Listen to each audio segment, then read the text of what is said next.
नमस्कार, आप देख रहे हैं न्यूज 18 राजस्थान। आपके साथ मैं हूं अभिषेक। बुलेटिन की शुरुआत इस वक्त की बड़ी खबर से करेंगे। एक बड़ी खबर आपको बता दें, बीकानेर से है। बीकानेर नगर निगम में बैठक में जमकर हंगामा हुआ है। यह बड़ी खबर इस वक्त की बीकानेर से आपको बता दें, जहां पर नगर निगम की बैठक में जमकर हंगामा हुआ है। बीजेपी पार्षदों ने सभा का बहिष्कार किया है। तो बड़ी खबर इस वक्त की बीकानेर से, जहां नगर निगम की बैठक में जमकर हंगामा हुआ है और बीजेपी के पार्षदों ने सभा का बहिष्कार किया है। कांग्रेसी पार्षदों ने आयुक्त के खिलाफ नारेबाजी की। आयुक्त की धमकी पर बोले कांग्रेस पार्षद, दम है तो निलंबन करके दिखाएं आयुक्त। महिला पार्षद ने आयुक्त से माइक भी छीना है।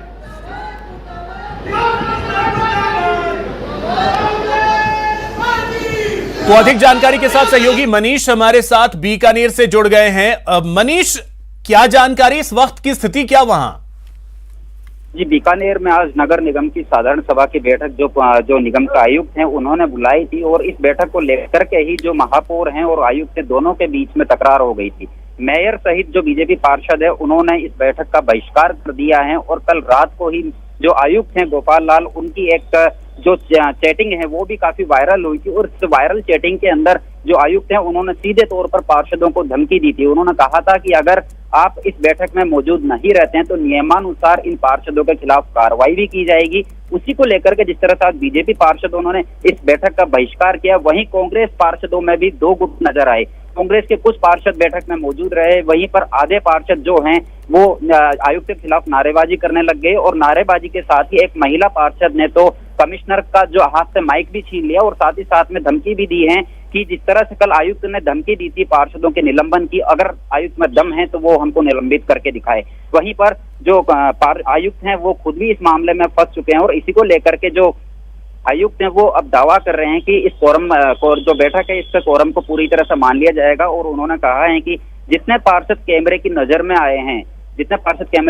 आए उन सभी को बैठक में मौजूद माना जाएगा और इसी के लिहाज से जो कोरम है वो भी लगभग पूरा हो जाता है। लेकिन निश्चित तौर पर जिस तरह से बीकानेर नगर निगम में मेयर और आयुक्त के बीच लड़ाई है, कहीं ना कहीं पर ये अब निश्चित तौर पर जो शहर है इसकी सुंदरता को लेकर के भी, यहाँ कामकाज को लेकर भी खासा जो प्रभाव है वो देखने को मिलेगा। जी, तो इस वक्त तो हालात शांत है।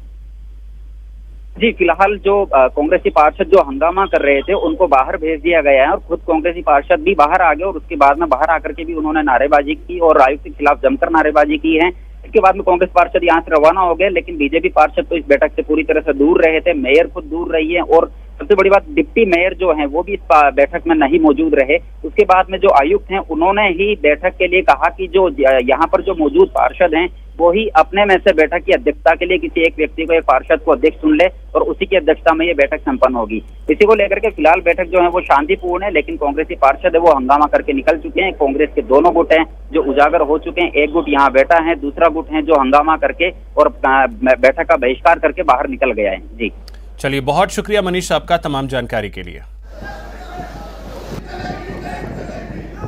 तो ये एक्सक्लूसिव तस्वीरें भी हम आपको दिखा रहे हैं। ये एक्सक्लूसिव तस्वीरें आप अपने टीवी स्क्रीन पर नारेबाजी और जमकर हंगामा, ये तस्वीरें सामने आई बीकानेर से, जहां पर नगर निगम की बैठक में जमकर हंगामा।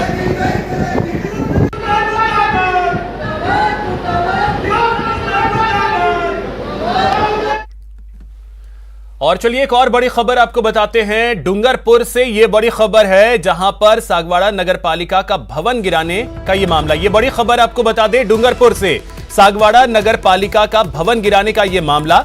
जोधपुर हाईकोर्ट ने भवन गिराने पर रोक लगाई है। नए भवन का किराया भुगतान पर भी रोक लगाई है। सागवाड़ा निवासी अनिल कटारा ने याचिका दायर की थी। तो यह बड़ी खबर डूंगरपुर से। सागवाड़ा नगर पालिका का भवन गिराने का यह मामला, भवन गिराने का लंबे समय से विरोध चल रहा था। तो बड़ी खबर आपको बता दें, इस वक्त की नगर पालिका का भवन गिराने को लेकर यह मामला, हाईकोर्ट ने भवन गिराने पर रोक लगाई है। लंबे समय से यह विवाद जो है वो चल रहा है।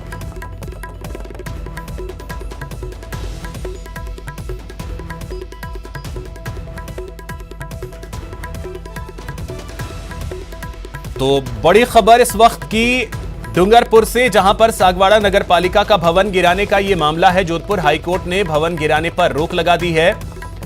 सागवाड़ा नगर पालिका का यह भवन, और लंबे समय से यह मामला चल रहा है। अनिल कटारा ने याचिका दायर की थी।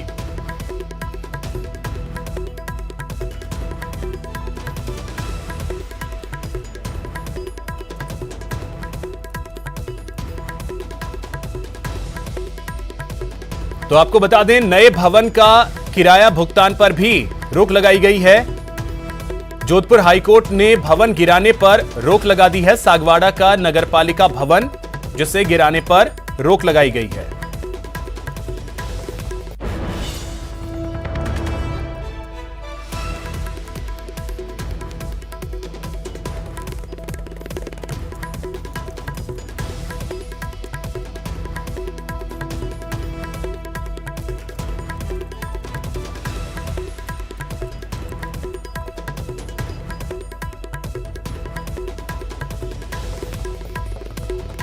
तो बड़ी जानकारी इस वक्त की डूंगरपुर से, आपको बता दें सागवाड़ा से बड़ी खबर, जहां पर नगरपालिका का भवन का ये मामला, इसे गिराने का ये मामला, और इसे लेकर के हाईकोर्ट से बड़ी खबर निकल करके सामने आई, जहां हाईकोर्ट ने भवन गिराने पर रोक लगा दी और नए भवन का किराया भुगतान पर भी रोक लगाई है। सागवाड़ा निवासी अनिल कटारा ने याचिका दायर की थी। अधिक जानकारी के साथ सहयोगी जयेश हमारे साथ जुड़ गए। जयेश, मामला क्या है ये? मैं बताना चाहूंगा, सागवाड़ा नगर पालिका से जुड़ा हुआ ये मामला है और काफी दिनों से जो शहर की जनता और बीजेपी के लोग भी मांग कर रहे थे कि जो वर्तमान नगर पालिका भवन जो है सागवाड़ा में, वो शहर के बीचों बीच है और शहर की जनता के लिए एक सुविधाजनक जगह पे बना हुआ है। दूसरा, उसमें पिछले 2-4 सालों के अंदर ही लाखों रुपए के काम करवाए गए थे, कमरे बनवाए गए थे, हॉल बनवाए गए थे। लेकिन वर्तमान में जो सागवाड़ा में कांग्रेस का बोर्ड है, नरेंद्र खोडनिया पालिका के अध्यक्ष हैं, और उन्होंने जो अभी वर्तमान भवन है उसको गिराने के लिए आदेश जारी कर दिए। इतना ही नहीं, उन्होंने जो नगर पालिका भवन था वो अपने भाई दिनेश खोडनिया, जो कि कांग्रेस के जिलाध्यक्ष हैं, उनके कॉम्प्लेक्स की 3री मंजिल पर शिफ्ट कर दिया। तो इस पूरे मामले को लेकर के भाजपा जबरदस्त विरोध कर रही थी और कुछ लोगों ने हाईकोर्ट में रिट पिटीशन भी दायर कर रखी थी। उसी मामले में कोर्ट ने फैसला दिया है कि जो वर्तमान भवन जो गिराया जा रहा है उसको तत्काल प्रभाव से रोक दिया जाए, भवन नहीं गिराया जाए। साथ ही कोर्ट ने ये भी ऑर्डर किए हैं कि जो भवन किराए पे नगर पालिका ने लिया है उसका भुगतान, किराए का भुगतान अग्रिम आदेशों तक नहीं किया जाए। चलिए, बहुत शुक्रिया जयेश आपका तमाम जानकारी के लिए।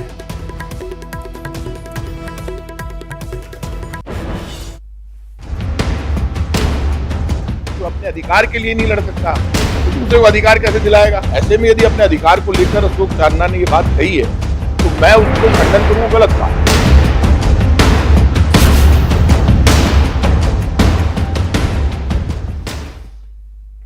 प्रदेश की सबसे बड़ी खबर आपको बता दें, मंत्री अशोक चांदना ने ट्वीट किया है, सीएम से इस्तीफे की पेशकश की है। सीएम गहलोत से व्यक्तिगत अनुरोध किया है। उन्होंने लिखा है, मुझे जलालत भरे मंत्री पद से मुक्त करें।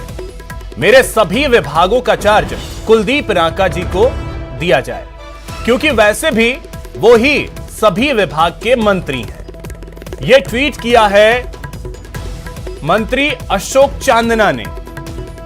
उन्होंने मंत्री पद छोड़ने की पेशकश कर दी है, और जैसे ही उन्होंने ट्वीट किया है उसके बाद से ही अगर बात की जाए तो प्रदेश की सियासत पूरी तरीके से गरमाई हुई है।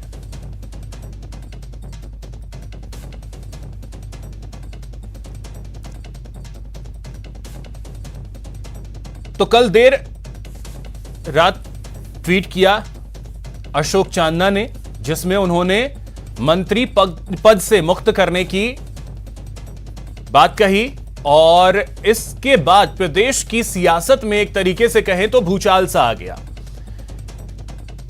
देखिए ट्वीट क्या किया है अशोक चांदना ने, वो भी हम आपको दिखा रहे हैं। मेरे सभी विभागों का जो जिम्मा है वो कुलदीप रांका को दे दिया जाए। मुझे इस जलालत भरे मंत्री पद से मुक्त कर दिया जाए, ये ट्वीट किया है। मेरे सभी विभागों का चार्ज श्री कुलदीप रांका जी को दे दिया जाए, क्योंकि वैसे भी वही सभी विभागों के मंत्री हैं। ये तक लिखा है अशोक चांदना ने। अब जैसे ही अशोक चांदना ने ये ट्वीट किया, उसके बाद से प्रदेश की सियासत में भूचाल सा आया हुआ है और कई सारे सवाल जो हैं उसके बाद खड़े हो रहे हैं कि क्या प्रदेश की सियासत में बदलाव आने वाला है, क्या चीजें होने वाली हैं और आखिर ऐसा क्या रहा कि अशोक चांदना को यह ट्वीट करना पड़ा। क्या प्रदेश सरकार में सारी चीजें सही नहीं चल रही हैं, संगठन के स्तर पर चीजें सही नहीं चल रही हैं। राजस्थान में स्किल डेवलपमेंट और यूथ अफेयर्स मंत्री अशोक चांदना ने अपने पदभार को जलालत भरा बताते हुए गहलोत जी से मुक्त करने की मांग की है। लोकतांत्रिक व्यवस्था में इतनी बड़ी जिम्मेदारी संभाल रहे युवा द्वारा यह शब्द कहना कांग्रेस सरकार को सामंतवादी साबित करता है। युवा मामलों के मंत्री यदि जलालत का अनुभव कर रहे हैं तो राज्य के युवाओं का सोचिए। चांदना के इस्तीफे की पेशकश पर गजेंद्र सिंह शेखावत ने तंज कसा है और चांदना के बहाने गहलोत सरकार पर निशाना भी साधा है। जलालत शब्द कांग्रेस को सामंतवादी साबित करता है। युवा मामलों के मंत्री जलालत का अनुभव कर रहे हैं, तब राज्य के युवाओं का सोचिए कि यदि युवाओं का मंत्री अगर जलालत महसूस कर रहा है तो फिर प्रदेश के युवाओं के बारे में सोचिए। यह लिखा है केंद्रीय मंत्री गजेंद्र सिंह शेखावत ने।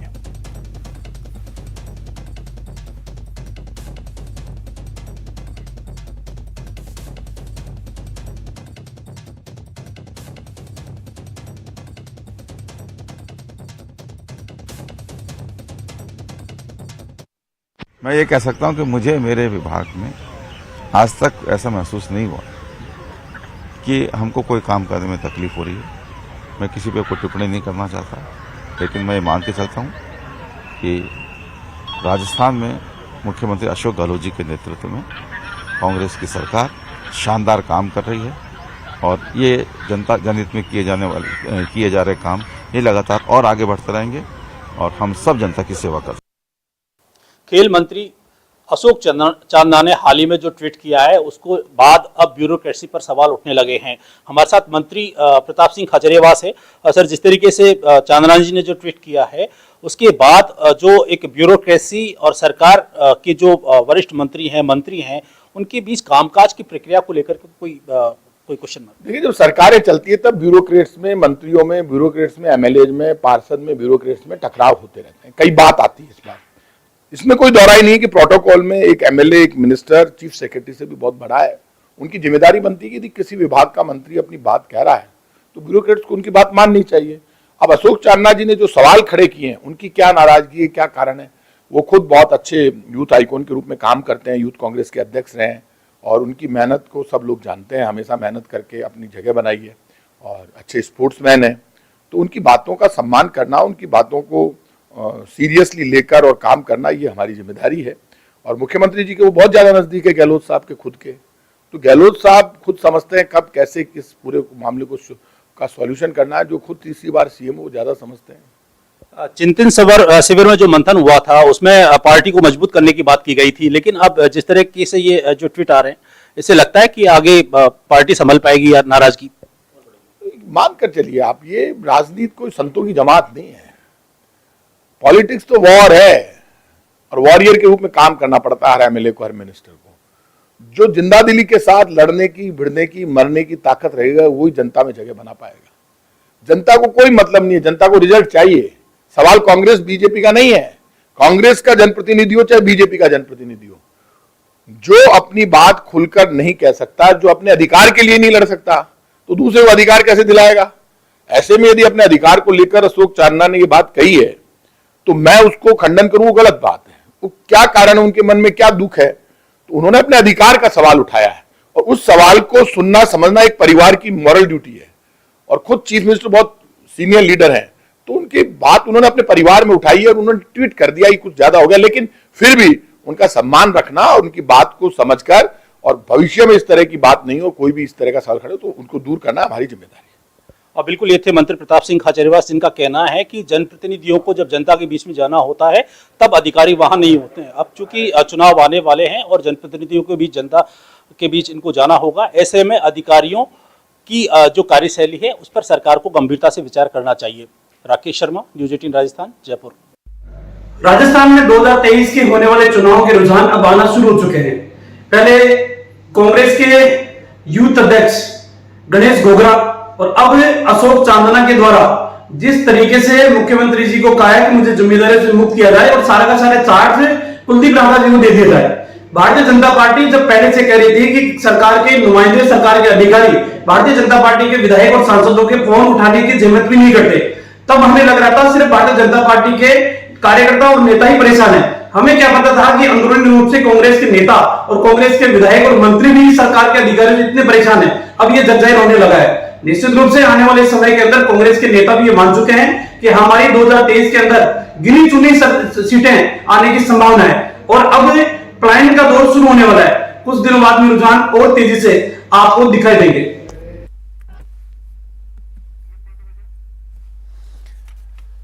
तो मंत्री अशोक चांदना के मामले पर सीएम अशोक गहलोत का बयान भी सामने आया है। गहलोत ने कहा कि अभी उनसे बात नहीं हुई है। ग्रामीण ओलंपिक हिंदुस्तान में पहली बार राजस्थान में जो बजट की घोषणा को करने का जो अभियान चल रहा है वो इतिहास बनाएगा। करीब 30 लाख से ज़्यादा लोग गांव-गांव में खेलेंगे, चाहे कबड्डी हो, वॉलीबॉल हो, जो भी खो खो हो। तो इतना बड़ा भार उनके ऊपर आया हुआ है।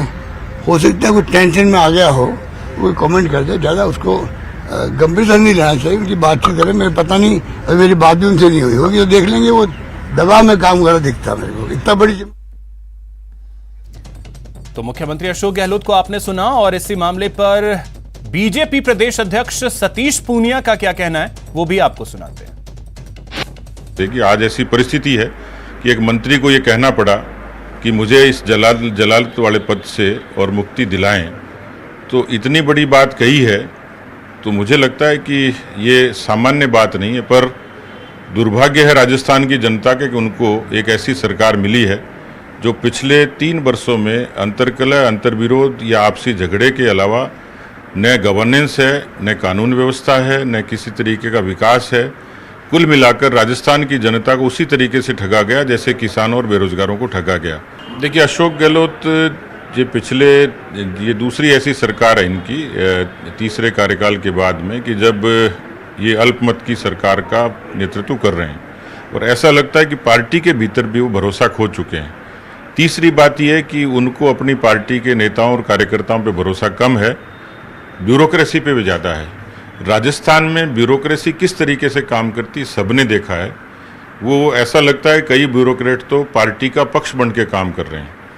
तो सारे ही पक्ष हैं और इन पक्षों से सबसे ज़्यादा कोई पीड़ित और प्रताड़ित है, नुकसान हुआ है तो राजस्थान की जनता का हुआ है। ये बयान दे के पल्ला झाड़ लेंगे कि हमारे घर का झगड़ा हम खत्म कर लेंगे, लेकिन इस घर के झगड़े के कारण राजस्थान को बड़ा नुकसान हुआ है। बीजेपी कभी फायदे नुकसान की बात नहीं करती, लेकिन इतना जरूर है कि वो जब इतने पीड़ित और प्रताड़ित हैं तो उनको अपनी अंतरात्मा की आवाज़ से जब ट्वीट पे कर दिया तो जब उसको बाहर कागज़ पे भी लाना चाहिए। पब्लिक डोमेन में ही हो रहा है ये सारी घटनाएं, ये कोई पर्दे के पीछे नहीं है, पर्दे के सामने की है।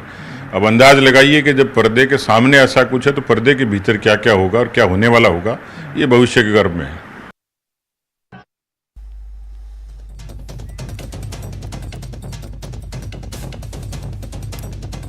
तो आपने सुना बीजेपी प्रदेश अध्यक्ष सतीश पूनिया को। वहीं कांग्रेस नेता आचार्य प्रमोद कृष्णम ने चांदना के मामले को लेकर एक बार फिर गहलोत सरकार पर तंज कसा है और ट्वीट करते हुए लिखा है, शिवलिंग को तमाशा बताओगे तो तांडव तो होगा ही। प्रभु अशोक गहलोत को टैग किया है और अशोक चांदना को भी उन्होंने टैग किया है। तो कांग्रेस नेता आचार्य प्रमोद कृष्णम का यह ट्वीट आया जिसमें उन्होंने लिखा है कि शिवलिंग को तमाशा बताओगे तो तांडव तो होगा प्रभु। ये ट्वीट किया है आचार्य प्रमोद कृष्णम ने।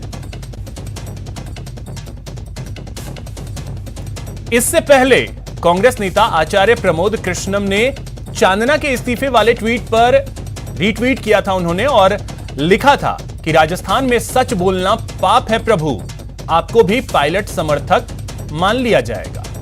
ये लिखा था आचार्य प्रमोद कृष्णम ने कि आपको भी पायलट समर्थक मान लिया जाएगा और राजस्थान में सच बोलना पाप है प्रभु, यह लिखा था आचार्य प्रमोद कृष्णम ने।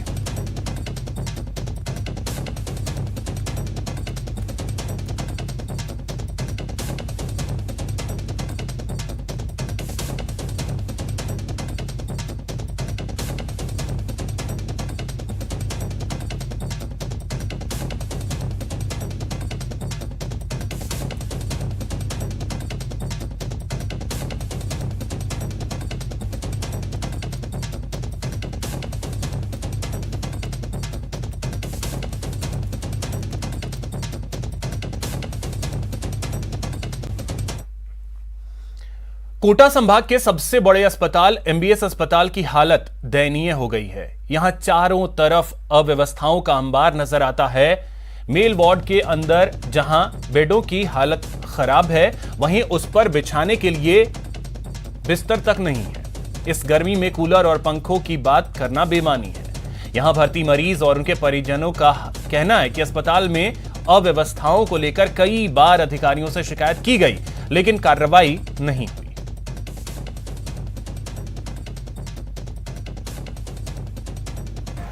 तो यार रजाई गदेले है ही नहीं, तो कभी आते हैं चेंज करने वगैरह आते हैं, देने आते हैं? क्या मान में तो कल आए हो? हाँ, क्या नाम है आपके पेशेंट का?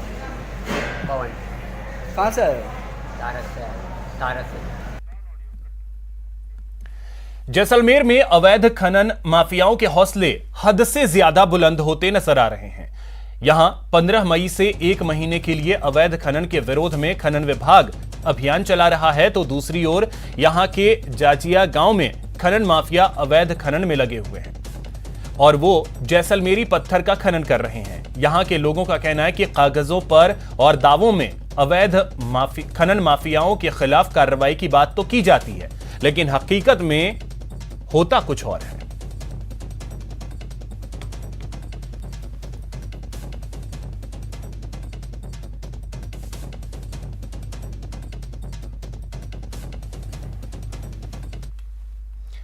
प्रदेश के शिक्षा मंत्री बीडी कल्ला का चित्तौड़गढ़ में कांग्रेसी कार्यकर्ताओं के साथ साथ कई और संगठनों की ओर से शानदार स्वागत किया गया। चित्तौड़गढ़ में सर्किट हाउस में ठहरे शिक्षा मंत्री ने कहा कि प्रदेश में शिक्षा की स्थिति बेहतर हो रही है और हाल ही में जारी हुई सूची में प्रदेश को पहला स्थान मिला है। प्रदेश में चल रही राजनीतिक उठापटक को लेकर उन्होंने कहा कि यह उनका विषय नहीं है।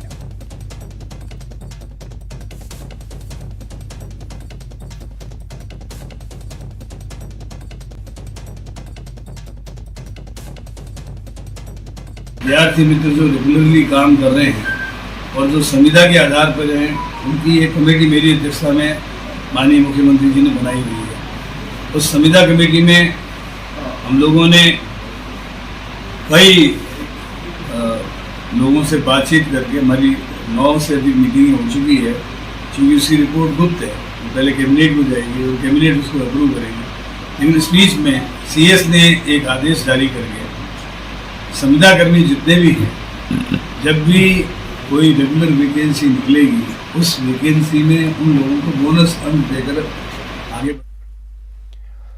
CSIR पिलानी के वैज्ञानिकों ने कैंसर के इलाज में इस्तेमाल होने वाली मैग्नेट्रॉन तकनीक विकसित करने में सफलता हासिल कर ली है। इस तकनीक के जरिए रेडियोथेरेपी मशीनों में स्वदेशी मैग्नेट्रॉन का इस्तेमाल होगा। अभी तक जो मैग्नेट्रॉन इस्तेमाल होता है वो विदेशों से ही आयात किया जाता है। यह तकनीक कैंसर के इलाज में उपयोगी साबित होगी। इस टेक्नोलॉजी की मदद से कैंसर के इलाज में उपयोगी रेडियोथेरेपी मशीनों का निर्माण किया जाएगा। अभी इन मशीनों में विदेशों से आयात किए गए मैग्नेट्रॉन का उपयोग होता है। सीरी द्वारा विकसित इस band tunable magnetron for particle accelerator technology के व्यावसायिक विकास और वाणिज्यिकरण के लिए केंद्र सरकार के टेक्नोलॉजी डेवलपमेंट बोर्ड ने बेंगलुरु की एक कंपनी से समझौता किया है।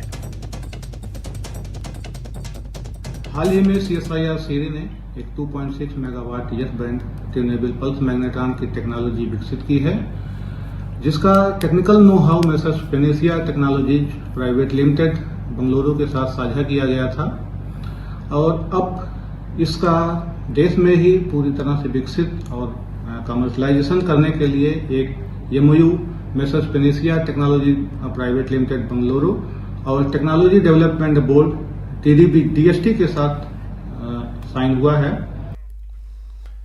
चांदना पर चिकित्सा मंत्री परसादी लाल मीणा का बयान भी सामने आ गया है। उन्होंने कहा कि मुझे ब्यूरोक्रेसी से कभी शिकायत नहीं हुई है। तो लगातार प्रतिक्रियाएं आ रही हैं और चिकित्सा मंत्री का भी बयान अब सामने आया। ये सामान्य बात है, मैंने कहा ना, यही तो मंत्री तो सामान्य बात, जब सर मंत्री लेवल के अधिकारी कहेंगे तो फिर किस तरह से काम चलेगा। ग्रेटर निगम की हुई थी ना जयपुर में, उसमें कम होता है क्या? कोटा में होती है, कम होता है क्या? तो सर क्या चाहते आदमी की अभिव्यक्ति, आदमी आए पार्षद हो, MLA हो, अपनी अभिव्यक्ति करने का अधिकार हो। सारी सरकार वही चला रहे हैं, क्या नहीं, ऐसा कुछ नहीं है। मैं तो 30 बार मंत्री हूँ अशोक जी के साथ, मुझे तो कभी ब्यूरोक्रेसी शिकायत आई नहीं भाई, सर आज तक भी नहीं आई। आम पार्षद से ना ब्यूरोक्रेसी ने कभी कोई काम के लिए ना कहा, ना कभी ब्यूरोक्रेसी के साथ हमारा कोई तनाव हुआ। फिलहाल इस बुलेटिन में इतना ही। नमस्कार।